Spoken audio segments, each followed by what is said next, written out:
তো hello everyone, সবাই কেমন আছো? আশা করি যে যেখানেই আছো ভালো আছো, আর আমিও ভালো আছি। তো দিনটা হচ্ছে 25শে সেপ্টেম্বর, বৃহস্পতিবার। আমি আমার দুপুরে রান্নাবান্না দিয়ে ব্লগটা শুরু করলাম। তো আজকে দেখতে পাচ্ছ এটা কী শাক বলো তো, কুচি কুচি করে কাটা। এটা হচ্ছে রান্না করছি পাট শাক। হ্যাঁ, আমার হাজব্যান্ড আজকে পাট শাক নিয়ে এসেছিলো বাজার থেকে। তো পাট শাকটা বলি কী করলে ভালো লাগবে, তো মনে হলো যে ভাজা করলেই মনে হয় ভালো লাগবে, তো ভাজা করেছিলাম। আমার খুব একটা পাট শাক ভালো লাগেনি, কারণ কারণটা ঠিক বলতে পারবেন, হরহরে ভাবটি খাওয়া একটা অসুবিধা হচ্ছিলো, তাই পাট শাক আমার খুব একটা ভালো লাগেনি। কিন্তু আমার কলিং শাক ভালো লাগে, আমার অন্য শাক যে সমস্ত আছে সেগুলো ভালো লাগে।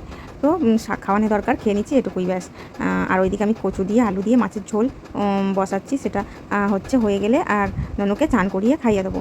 আমার সারা দিনের মধ্যে সবচেয়ে বড় কাজ কী বলো তো বন্ধুরা, এই সোনাকে খাওয়ানো। প্রায় 1 ঘন্টা থেকে 1.5 ঘন্টা ও সময় নেয় খেতে।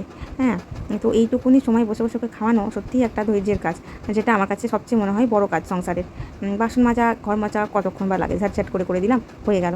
কিন্তু এই খাওয়ানোটা সম্পূর্ণ একটা ধৈর্যের কাজ। মানে মারাই বুঝবে এই বাচ্চাদের খাওয়ানোটা কতটা মানে কঠিন বলে মনে হবে। তো এখন বাচ্চারা ছোট, একটার পর একটা দিন যাবে, বড় হবে, ঝামেলা কমবে, তারপরে তো স্কুল কলেজ রয়েছে। তো তখন আবার ব্যাপারটা আলাদা হয়ে যাবে। তো দেখো আমি কষছি তরকারিটা, এবারে জল ঢেলে দেবো।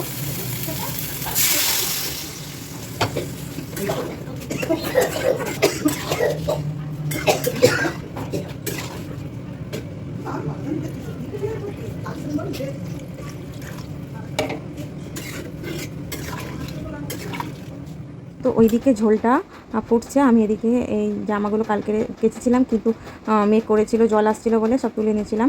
তো এখনও দেখলাম এটা একটু ভিজে আছে। তো আজকের তো খুবই রোদ ঝলমলে আবহাওয়া, তো আজকের একটু রোদে দিতে গেলাম। তো রোদে দিয়ে এসে আবার সোনার একটা তরকারি করব, কারণ সোনা তো কচু খাবে না, আমি খাওয়াইও না। কচি গলায় কোথায় কী হয়ে যায়। তো কচু ওর বাবার ফেভারিট, মানে কচু ভাতে বলো, কচু তরকারি বলো, মানে ওল কচু থোড় এইগুলো খুব ভালোবাসে। তো আমার এইগুলো আবার অতটা পছন্দ নয়, এই জিনিসগুলো। তো শোনার জন্য দেখি কি করা যায়।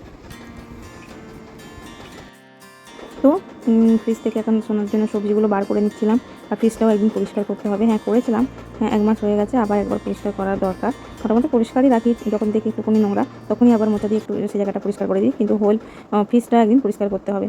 তো শোনার জন্য আজকের ঝোল করে নেবো। তো তার আগে দেখিয়ে দিই তরকারিটা কেমন ফুটছে।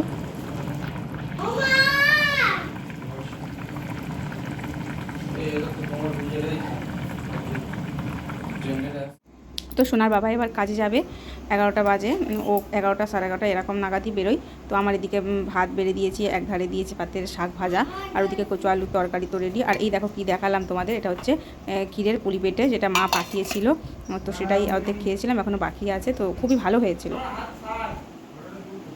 তো হ্যালো বন্ধুরা, গুড ইভিনিং। তো চলে এলাম সেই দুপুরে খাওয়া দাওয়া দেখানোর পর থেকে এই রাত্রে কী রান্নাবান্না করছি তা দেখানোর জন্য। দেখতে পাচ্ছ ভাতের হাঁড়ি উপর দেওয়া হয়ে গেছে, আর এদিকে আমি করছি নিহেরে মাছের ঝাল। আর নিহেরে মাছটাকে অনেকে লোটে মাছও বলে থাকে, আমরাও লোটে মাছ বলি, লোটে নিহেরে সব রকমই বলে থাকি। তো নিহেরে মাছ কার কার পছন্দের মাছ সেটা অবশ্যই আমাকে জানিও। আর ওই দেখো ওইদিকে হিটারটা দেখতে পাচ্ছ, ওটাতে কিন্তু রাত্রে করে আলো মানে আগুন হয় না, এটা তো পুরো সোলার দিয়ে তৈরি, যে সোলারে মানে সূর্যের আলো যখন পড়বে তখনই ওটা হিট দেবে, তখনই রান্না হয়। তো দিনের বেলা ওটাই রান্না আমাকে প্রায় দেখতে পাও করতে। আর ইন্ডাকশানটা থাকে অপশনাল, যখন গ্যাস ফুরিয়ে যায় বা হিটার যখন জ্বলে না তখন ইন্ডাকশান হয়। আর নুন টুকিটাকি দুধ করতে ওই ইন্ডাকশান ব্যবহার করতে আমি করতে হয়। আর এই দেখো লোটে মাছটা আমি দেখালাম যে ওটা নুন হলুদ আর লেবুর রস দিয়ে আমি মাখিয়ে রেখেছিলাম কিছুক্ষণের জন্য। তারপরেই আমি কিন্তু মাছটা হচ্ছে কষানোর পর জল ঢেলে তারপরেই মাছটা দিয়ে দেবো, মানে টোপ গাই যাকে বলে, টোপ গা আর কি করা। তো সোনার বাবা না ঝোড়োটা পছন্দ করে না, আমার আবার ঝোড়োটা খুব ভালো লাগে। আর সোনার বাবার এরকম গোটা গোটা মাছ থাকবে, তো ওইটা পছন্দ। তো আর এইদিকে দেখো আমার সোনা এদিকে কী করছে ঘরে, তো বসে চুপ করে শুয়ে আছে। চুপ করে শুয়ে থাকার ছেলে নয়, আমি বকেছিলাম যে চুপ করে বিছনায় থাকবি না, হয়তো কিন্তু খুব বকবো। তো ওই জন্যই ও চুপ করে ওখানে শুয়েছিল, তো সেটাই তোমাদের দেখাচ্ছিলাম। কি করছো? করছি একটা লাইক দিও। তো চলো বন্ধুরা, আজকের আমার ব্লগটা কেমন লাগলো অবশ্যই জানিও। আর আমার ব্লগটা যদি ভালো লেগে থাকে অবশ্যই লাইক কমেন্ট শেয়ার করো, আর সাবস্ক্রাইব করতে কিন্তু একদম ভুলবে না। তো মো অ্যান্ড দ্য ডে চ্যানেলে তোমাদের সবাইকে আমি আবার একবার জানাচ্ছি স্বাগত। তো চলো বন্ধুরা, টাটা, সবাই ভালো থেকো। আর সোনা দুষ্টুমি দেখো না, মানে ওর সারাক্ষণ হাত পাক যেন চলছে সারাক্ষণ, আর আজকে সোনার গাড়িটা না আমি ওর ছোটদাদের বাড়ি গ্যারেজ করতে পারিনি। আমার তো এই ছোটো ঘরটা, আবার আমি কোথায় বা এই গাড়িটা এনে রাখবো। আবার ঘোড়াও আছে, ঘোড়াটা তো আমাদের ছোটো একটা স্টোর রুমে রেখেছিলাম, কিন্তু স্টোর রুমটা এতটাই ছোটো যেখানে বেশি যন্ত্রপাতি বা জিনিসপত্র রাখা যায় না। তো গাড়িটা বড় বলে ও ছোটদাদের বাড়িতেই থাকে। তো আজকে এটা রাখতে পারলাম না, সোনা বৃষ্টি এসে গেছিলো আর ও যায়নি, বাইরে বৃষ্টি হচ্ছিলো। তো তার জন্য। আর এই দেখো বাইরে কি অন্ধকার, কুটকুটে অন্ধকার।